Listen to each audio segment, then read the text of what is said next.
हर हर महादेव प्रिय दर्शकों। 3 मंत्र जीवन में हमेशा ध्यान रखिए।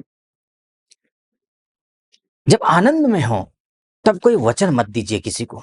एक दूसरा, जब क्रोधित हो तो उत्तर मत दीजिए, बात बिगड़ सकती है। तीसरा, जब दुख में हो तो कोई निर्णय मत लीजिए। ये दो 3 चीजें को अगर आप ध्यान रखेंगे, जीवन में उद्धार होगा।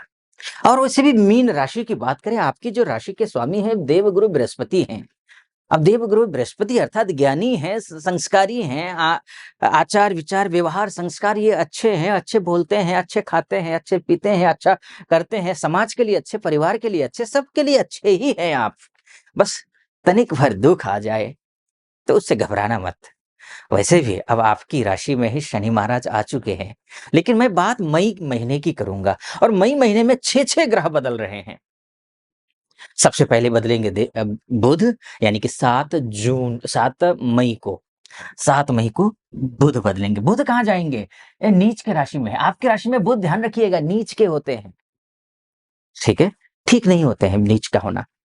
तो अब ये क्या क्या फल देंगे? नीच के राशि से निकल करके मेष राशि में जाएंगे, क्योंकि मेष राशि भी बहुत अच्छी राशि बुध के लिए तो कम से कम नहीं है। लेकिन ये जो स्थान है ना, ये अच्छा है।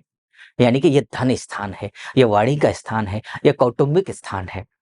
जब भी बुध यहाँ जाते हैं, ये वाणी का, अब बुध भी क्या है? वाणी का ही ग्रह है, प्रेजेंस ऑफ माइंड का ग्रह है। अब जब ऐसे जगह पर जाकर के बैठ जाए तो अनुकूलता आ जाती है ग्रहों में। तो अनुकूलता किन किन क्षेत्रों में आएगी? आपकी वाणी में आप महसूस करेंगे कि आप अच्छा बोलने लगे हैं, अब प्रेजेंस ऑफ माइंड आपकी अच्छी हो गई है, आपकी बुद्धि अच्छी हो रही है, आपका विवेक अच्छा हो रहा है, आपका एजुकेशन अच्छा हो रहा है, कंसंट्रेशन आपका बन रहा है, ये सब कुछ महसूस करेंगे आपका। इसके साथ साथ में कुंभ मीन लग्न वालों के लिए चतुर्थेश बनते हैं बुध।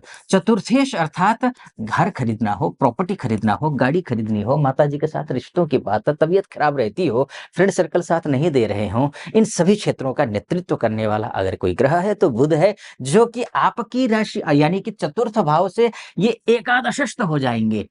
एकादशस्थ होने का मतलब लाभ का भाव, जय का भाव है। यानी कि इन सभी सेक्टर में जो मैंने बोला आपको, उन अब सभी सेक्टरों में आपको लाभ मिलेगा। खासकर आर्थिक मोर्चे पर आपको सफलता मिलेगी। उसमें भी अगर आपने घर खरीदने का प्लान बनाया हुआ है, प्रॉपर्टी खरीदने का प्लान बनाया हुआ है, गाड़ी खरीदने की प्लान बनाई हुई है, फ्रेंड सर्कल के साथ में रिश्ते अच्छे बनाने की कोशिश कर रहे हैं आप, उनमें आपको विशेष लाभ होगा। बस एक ही काम करना है आपको, बौद्धिकता से काम लेनी है, बुद्धि से काम लेनी है, शारीरिक श्रम नहीं बल्कि बौद्धिक श्रम करना है आपको। बस इतना ध्यान रखना है, क्योंकि बुध बुद्धि का कारक होते हैं। अब बात कर लेते हैं, हाँ, बुध की एक और विशेषता है। अगर आप इंटरव्यू देने जा रहे हैं तो इंटरव्यू क्लियर करते हुए दिखाई दे रहे हैं। कब से? 7 मई से इंटरव्यू क्लियर कर लेंगे। इंटरव्यू कॉल आने वाला, जो दूर संचार का जो ग्रह होता है वो भी बुध ही होता है। इंटरव्यू दिलाने वाला, इंटरव्यू करवाने वाला, ये सब कुछ ग्रह बुध का होता है। तो बुध के क्षेत्र में आ जाता है तो ये अच्छा आपके लिए शुभ है। इंटरव्यू जाएगा भी अच्छा, इंटरव्यू कॉल भी आएगी तो अच्छी बात है। प्रमोशन इत्यादि का भी योग बनता है, अच्छा है ये। लेकिन हाँ, बिजनेस करना हो तो बिजनेस करने वालों के लिए, चाहे छोटे से उद्यमी हो, मझोले उद्यमी हो, बड़े उद्यमी हो, इंपोर्ट एक्सपोर्ट का कार्य करते हो, ट्रेडिंग का काम करते हो, रिटेलर का काम करते हो, मैन्युफैक्चरर का काम करते हो, कुछ भी करते हो, सावधान रहिए। सावधानी जरूरी है आपके लिए। किन क्षेत्रों में सावधानी जरूरी है? क्योंकि देखिए, आपके आपके भाव, सप्तम भाव से अर्थात बिजनेस के भाव से दाम्पत्य जीवन में भी सावधान रहना है। विवाह के लिए कहीं बातचीत चल रही हो, सावधानी बरतिए। इस महीने सावधानी बरतिए। अपनी सारी दिल की बातें नहीं कह देना है कि चलिए अच्छी जो है ना बातचीत, बॉन्डिंग अच्छी हो रही तो सब कुछ मन में जो आया बोल दिया, ऐसा नहीं करना है। सोच समझ कर बोलना है, बुद्धि का प्रयोग करना है, विवेक का प्रयोग करना है। चाहे बिजनेस में हो, डील करना हो तो भी बुद्धि विवेक का प्रयोग करना है, ज्यादा से ज्यादा बुद्धि विवेक का। क्योंकि आपके सप्तम भाव से यानी कि वैवाहिक जीवन, पार्टनर का, बिजनेस पार्टनर का भाव या फिर बिजनेस के भाव से वो अष्टम में जाएंगे। अष्टम में जाने का मतलब ये है कि थोड़े से बनती हुई बात बिगड़ सकती है। तो इसलिए करना क्या है, आपको गणेश जी की पूजा करनी है। ओम गंग गणपतये नमः। कोई भी काम करना हो तो इस मंत्र का जाप करना है आपको। और जो शुरू में जो मैंने 3 मंत्र बताए हैं ना, उन 3 मंत्रों को फॉलो करना है। बस ये आपको ध्यान रखना है, ठीक है? आगे मैं बढ़ूँ, ये बुध की बात हो गई, बुध के माध्यम से तो अमूमन अच्छा है। बिज़नेसमैन इत्यादि के लिए मैंने जो है ना, घबराना नहीं है, बुध का जाप करिए। बुध मंत्र का ओम ब्राम ब्रीम ब्रौम सह बुधाय नमः, इस मंत्र का भी जाप कर सकते हैं और गणेश जी का भी नाम ले सकते हैं। उसके बाद जाकर के आप विष्णु सहस्त्र नाम का पाठ कर सकते हैं। तो ये कर लीजिए, चिंता की बात ही नहीं है। ठीक है, आगे बढ़ते हैं। आगे बढ़ो उससे पहले एक निवेदन आपके समक्ष ज़रूर रखना चाहूँगा। अगर आप यहाँ तक पहुँचे हैं और मेरा विश्लेषण सटीक लग रहा हो आपको, तो चैनल को सब्सक्राइब कर दीजिएगा, वीडियो को लाइक, और महादेव का भक्त हूँ, गर्व से कहता हूँ महादेव का भक्त हूँ। कृपा आप पर भी बनी रहे, ऐसी मेरी कामना। हर हर महादेव 5 बार, 11 बार, 21 बार, जो भी श्रद्धा बने आप कमेंट बॉक्स में लिख दीजिएगा, सटीक लग रहा हो तो।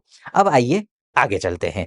देखिए, बुध की तो बात हो गई, अच्छी बात है, बहुत बढ़िया है, लेकिन सूर्य भी तो बदल रहे हैं। सूर्य तृतीयस्थ सूर्य अच्छे होते हैं, और उसमें भी आपके षष्ठेश होकर के तृतीयस्थ होना शुभ है, क्योंकि कुंभ राशि में है, थोड़े से कमजोर होते हैं। कुंभ, माफ कीजिए, वृषभ राशि में है, थोड़े से कमजोर होते हैं, लेकिन जिस भाव में बैठेंगे उस भाव में बड़े मजबूत होते हैं। थोड़े से संकोच है, यानी कि 75% अच्छा है तो 25% कमजोरी है। सूर्य कमजोर रहेंगे, तो बस इतना ध्यान रखना है, सूर्योदय से पहले उठिए, शुभ हो जाएगा, अच्छा रहेगा, कोई चिंता की बात नहीं है। और इसके साथ में अर्घ्य दीजिए सूर्य को। अब सूर्य के तृतीय भाव में होने का तात्पर्य क्या है, ये समझ लीजिए।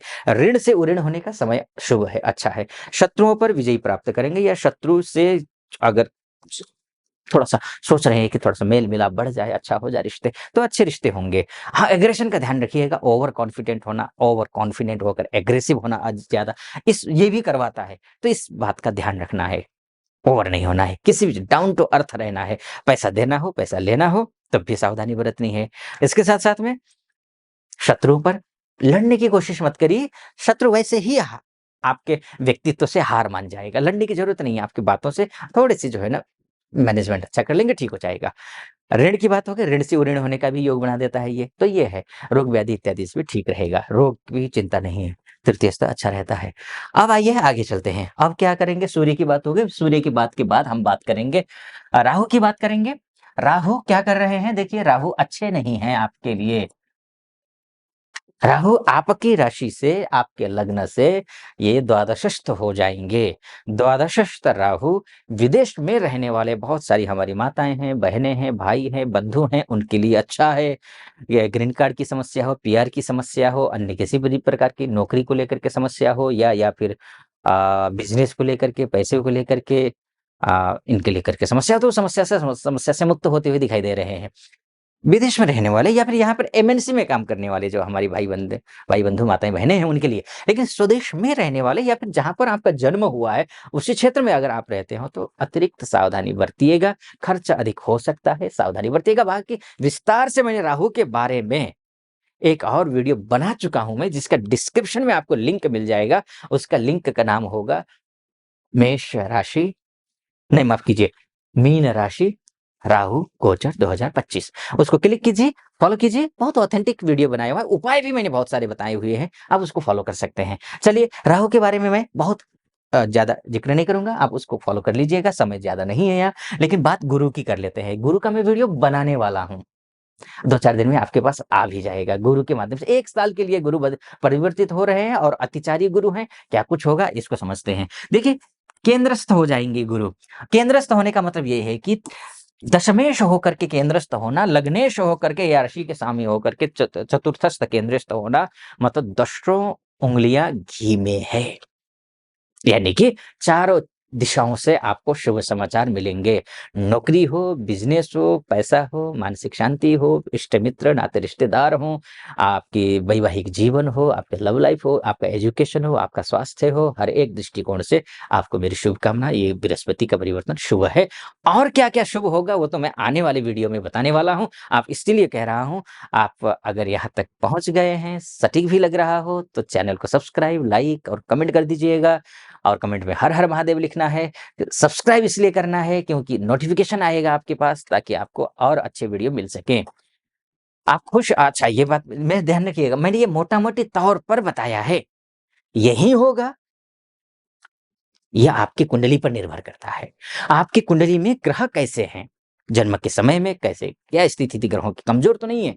क्या कुछ होगा? आपकी कुंडली आपका डीएनए है। अगर आप अपनी कुंडली के बारे में चर्चा करना चाहते हैं, महिला हो, पुरुष हो, देश में रहते हो, विदेश में रहते हो, या फिर कहीं भी हो, नीचे नंबर है, उस नंबर पे कॉल कीजिए, व्हाट्सएप कीजिए, मेरी टीम से बात कीजिए, अपॉइंटमेंट ले लीजिए, मैं स्वयं आपकी कुंडली का विश्लेषण करूँगा। आप खुश रहें, प्रसन्न रहें, महादेव की कृपा आप पर बनी रहे, ऐसी मेरी कामना। फिलहाल अनुमति दीजिए। हर हर महादेव।